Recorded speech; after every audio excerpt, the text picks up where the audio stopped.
Bonjour, bonjour à tous.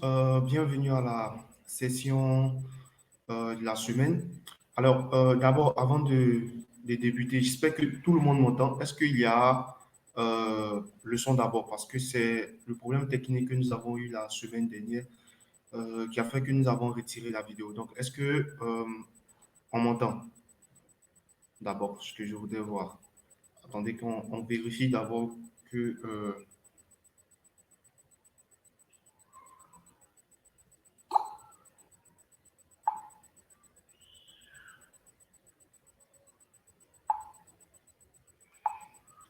on va voir d'abord est-ce qu'on m'entend. On va patienter euh, quelques minutes d'abord pour voir s'il y a des personnes qui se connectent en fait. Voilà.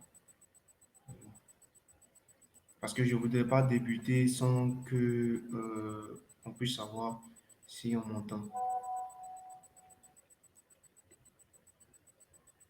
Ok, ouais, d'accord. Donc je pense que là maintenant on a le OK.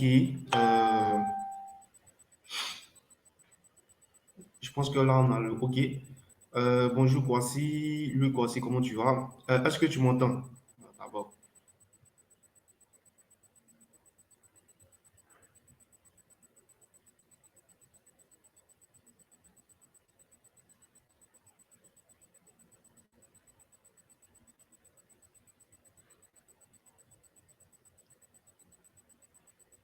On attend le retour de lui.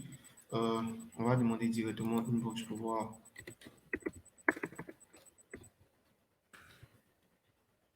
Oui, on m'attend un peu. Oh, d'accord. Oh là là, que j'augmente un peu. Ok, ok, ok, ok. D'accord.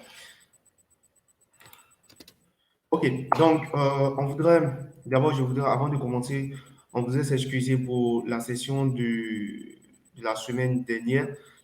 On n'a pas pu, on a retiré, nous avons retiré la vidéo parce qu'il n'y avait pas de son, d'accord? Donc, je n'avais pas eu écho qu'on ne m'entendait pas, donc du coup, j'ai continué la session jusqu'à la fin. Voilà, donc on reprend la session de la semaine dernière, hein. C'est une petite astuce. Vous aurez ces sessions d'astuces-là tous les mardis à partir de 10 heures. Donc, il faut garder ça dans sauvegarder cela dans dans votre calendrier. Il y a des personnes qui demandent la diffusion sur YouTube. Alors, je pense pas que le service technique soit prêt encore euh, pour la diffusion sur YouTube. Euh, Laissez-moi voir d'abord avec eux. Euh,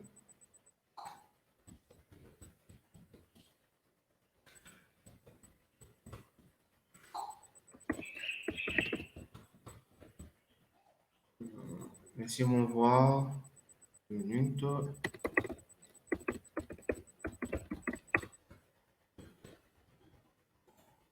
Je vérifie.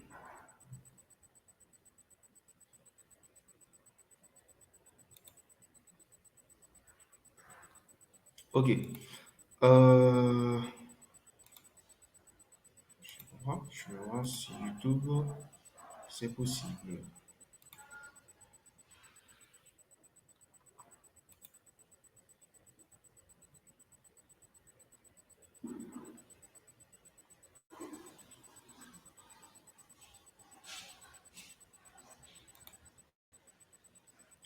Alors, j'essaie de voir si c'est possible là maintenant de faire la diffusion directement sur YouTube.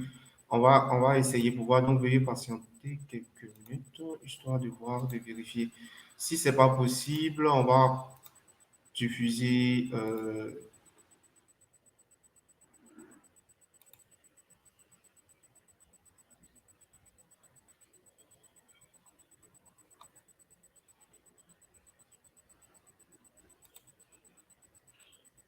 Là.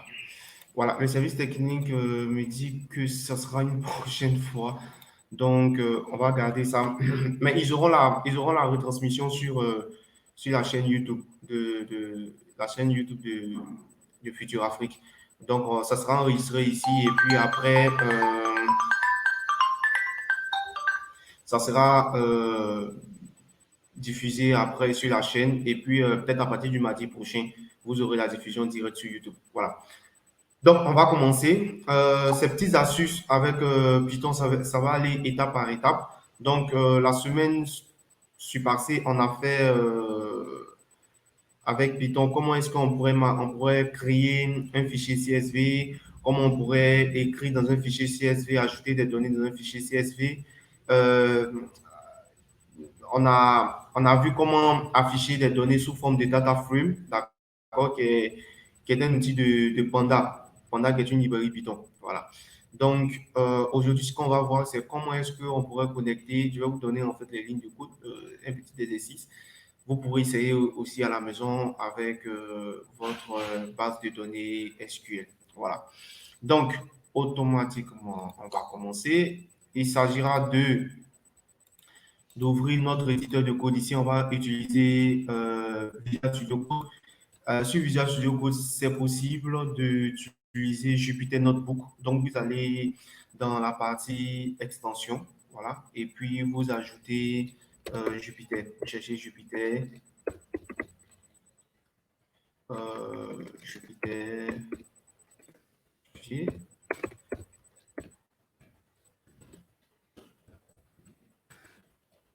Jupyter Notebook. Voilà. Donc, moi, j'ai installé. Donc, quand vous allez voir Jupyter Notebook, vous pouvez installer l'extension et puis après, vous pouvez l'ouvrir en fait dans Visual Studio Code. Donc, c'est possible de faire du Python, Jupyter avec Jupyter Notebook sur Visual Studio Code. Alors, tout d'abord, avant de commencer, on va importer des packages. Ça, c'est le plus important au niveau de, avec Python. Donc, on installe des packages d'abord. Et ici, le premier package qu'on va installer, c'est MySQL Connector. Ensuite, on va installer le package OS. Voilà. Donc, on fait import MySQL Connector. Ensuite, on fait un import OS et on valide. Après cela, maintenant, nous allons créer un fichier. Donc, supposons que nous avons notre fichier que nous avons créé dans la session précédente. Donc, il faut aller vérifier comment on crée un fichier avec Python. Donc, disons que nous avons créé notre fichier, nous avons fait with open. Donc, nous signalons qu'on a un fichier en fait. Donc, disons fichier Python. Voilà, fichier ou un fichier tuto. Voilà. .csv. Voilà. À l'intérieur, on a nos données, en fait. Donc, à l'intérieur du fichier tuto.csv, nous avons nos données, en fait. Voilà. Donc, on va aller chercher, on met un code qui est de base UTF 8. Voilà. Et on le prend comme un fichier as f. Donc, quand on va appeler en fait le fichier dans le code, on va l'appeler F en fait, au lieu de réécrire tout le fichier Python. Donc, c'est une abréviation, si on peut le dire aussi. Donc, on énumère notre base de données database à l'intérieur d'une variable. Donc, on va appeler MySQL Connector. Voilà. Ensuite, point connect. Et là, maintenant, on va lancer en fait ici les différents paramètres de notre base de données. Donc, host. Donc, le host, ça peut être 127, 128. Donc, c'est l'adresse IP en fait de notre base de données. Mais ici, je prends l'exemple que notre base de données se trouve en local. L'habitude avec les bases de données, les développeurs avec les bases de données en local. Donc, c'est localhost. On utilise le plus souvent en fait avant d'aller sur des serveurs de production. Donc, on va mettre localhost.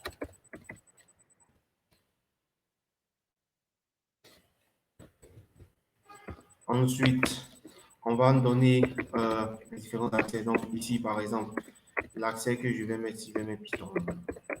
Voilà. Donc, le user, c'est Python. Le password. Alors, ici, le password, c'est le nom je dirais, le mot de base de votre base de données. Comment est-ce qu'on se connecte à votre base de données? Donc, pour ceux qui s'y connaissent en MySQL et tout, donc, il y a il y a les accès en fait. Donc, login, mot de passe, voilà. Donc, ici, par exemple, bon, notre mot de passe ici, on va le laisser. Le plus souvent, en local, les gens n'utilisent pas de mot de passe. Donc, mais pour rendre le tuto un peu plus accessible à tout le monde, euh, on ne va pas mettre de mot de passe. Voilà. Donc, et puis, on va maintenant donner le nom de notre base de données. Alors, comment est-ce que notre base de données s'appelle? Donc, c'est ici que vous devez mettre le nom de votre base de données. Bah, nous, on va choisir notre base de données euh, IA. IA. Non, IA, Python. Voilà. Donc, c'est le nom de notre base de données. Ensuite, on insère le curseur. Voilà.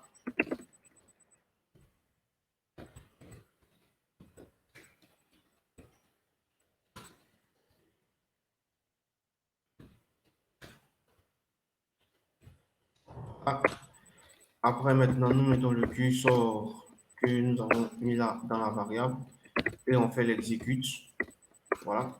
L'exécute va nous permettre en fait d'insérer des données dans la base de données. Donc, les données qui se trouvent en fait à l'intérieur du fichier CSV. Voilà. Donc, insert into. Donc, on a notre table à l'intérieur de la base de données, notre table dans quelle notable on va l'appeler, comment est-ce qu'on va appeler notre table? On peut dire notre table tuto. Voilà, notre table tuto. Et à l'intérieur, on va ajouter en fait nos données. Donc, je vais mettre, disons, nom, voilà, prénom, voilà, euh, numéro de téléphone, voilà, numéro de téléphone, le numéro de téléphone, voilà. Ensuite, on va ajouter les valeurs, hein, les values. Alors, à ce niveau-là, on a deux choix, soit si vous mettez en place un système où les valeurs sont pas les valeurs sont déjà définies, donc vous pouvez déjà mettre ici les valeurs en fait. Mais si les valeurs ne sont pas définies et que c'est au fur, par exemple, vous prenez, vous avez un formulaire que les utilisateurs doivent remplir. Donc, il y a le nom, il y a le prénom, il y a le numéro de téléphone. Et donc, à chaque fois qu'on fait un submit, donc un envoi du formulaire, automatiquement, on exécute cette requête-là. Donc, du coup, on peut dire que cette requête, c'est une requête préparée, en fait. Voilà. Dans ce cas précis, on ne mettra pas les valeurs directement, parce on va dire à la requête, en fait, que ces valeurs-là sont insérées au fur et à mesure que les utilisateurs utilisent. En fait, voilà. Donc, du coup, et les utilisateurs entrent les données. Donc, ça va permettre de faire entrer les données des utilisateurs. Voilà. Donc, les valeurs sont aléatoires, disons comme ça. Euh,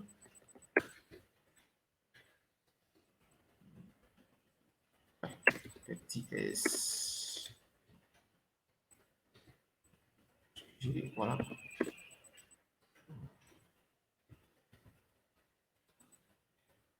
Voilà.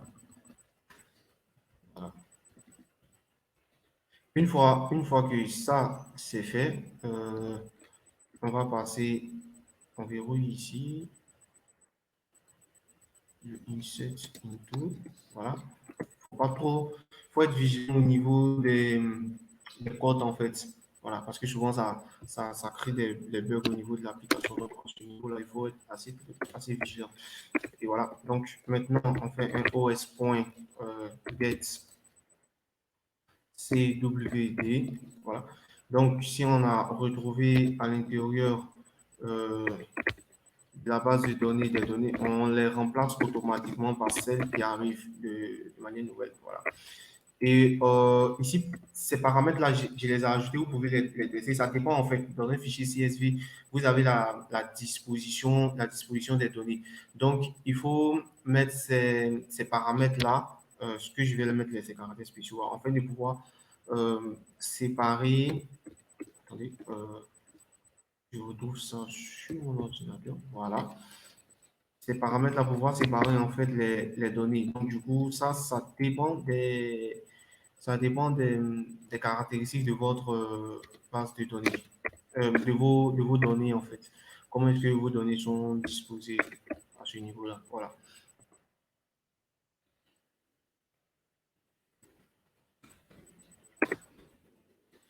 Ok, maintenant, là, on va ajouter ça. Et ensuite, on signale que les données, en fait, viennent du fichier F, du fichier CSV que nous avons de l'autre côté. Et puis, maintenant, là, on fait un DB connector. Voilà. db.connect, commit, pardon. db.commit.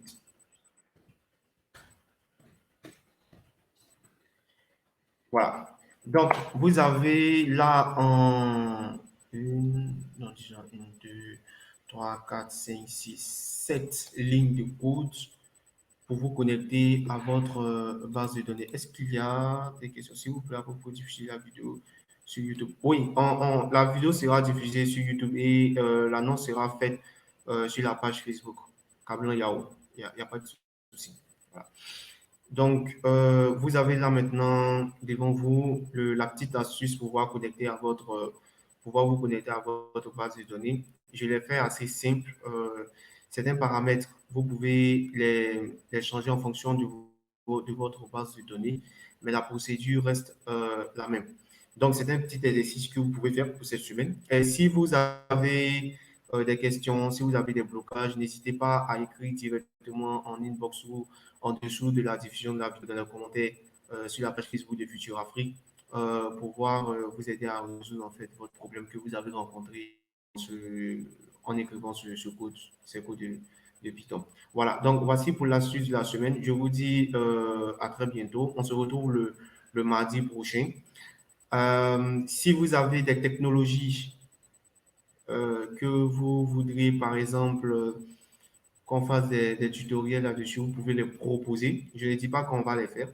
Je dis que on va essayer de prendre ça en compte pour voir vraiment l'impact et puis essayer de vous donner l'information là-dessus si vous le désirez vraiment. Donc, les propositions les plus pertinentes seront retenues.